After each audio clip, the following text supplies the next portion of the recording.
Hello everybody. It seems to me that lockdown has either been a period of extreme busyness or forced inactivity.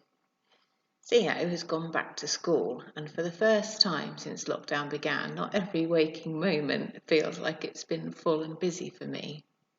So it's been quite surprising this last week or so to find God talking to me about being still, as opposed to, come on, let's get on with things now you've got some time.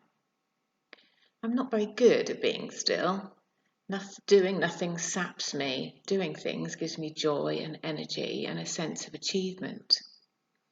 Through my Christian walk with God, He's often talked to me about being still and knowing that He is God.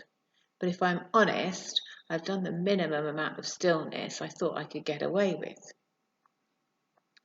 I've been enjoying the Lectio 365 daily devotionals put out by the 24/7 prayer movement, and at the beginning of each session it says this: "As I enter prayer now, I pause to be still, to breathe slowly, to recenter my scattered senses upon the presence of God." I found that a really helpful way of recentering my scattered senses and really starting to think about coming into the presence of God. Pete, in his book, How to Pray, says this: "Slowing and centering, be still and know that I am God. To start, we must stop. To move forward, we must pause. This is the first step in a deeper prayer life. Put down your wish list and wait. Sit quietly, be still. Become fully present in a place and time so that your scattered senses can recenter themselves on God's eternal presence. Stillness and silence prepare your mind and prime your heart to pray from a place of greater peace, faith and adoration. In fact, it is in itself an important form of prayer."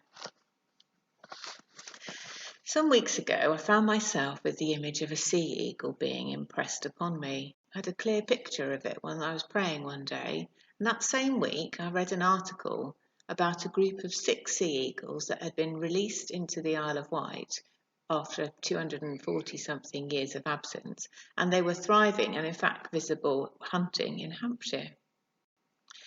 Eagles have got much to recommend themselves as analogies for our Christian walk. They're super attentive parents, excellent partners, and deadly efficient solo hunters.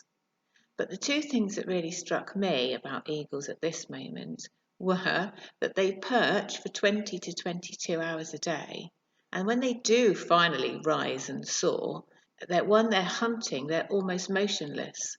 Their 8 foot broad wingspan and their fingered wings, ideally suited to riding the thermals still and unobserved.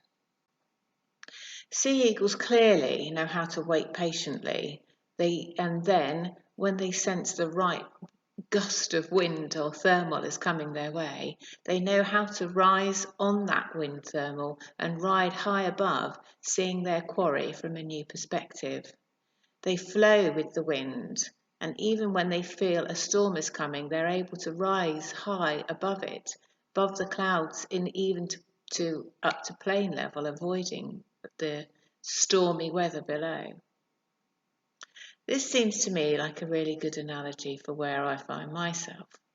The landscape is changing, and I need to perch and wait and observe, to be patient and sense when the time is right to rise up and soar, so I can see things from a different perspective, and to be able to ride out the storm above it.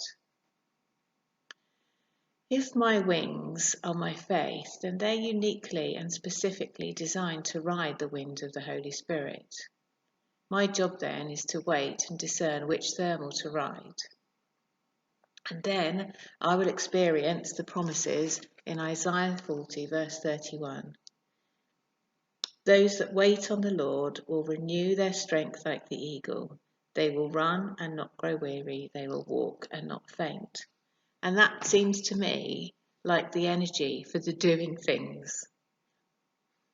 This song has really been helping me this week to be still and hopefully listen to what God has got to say. I hope it helps you too.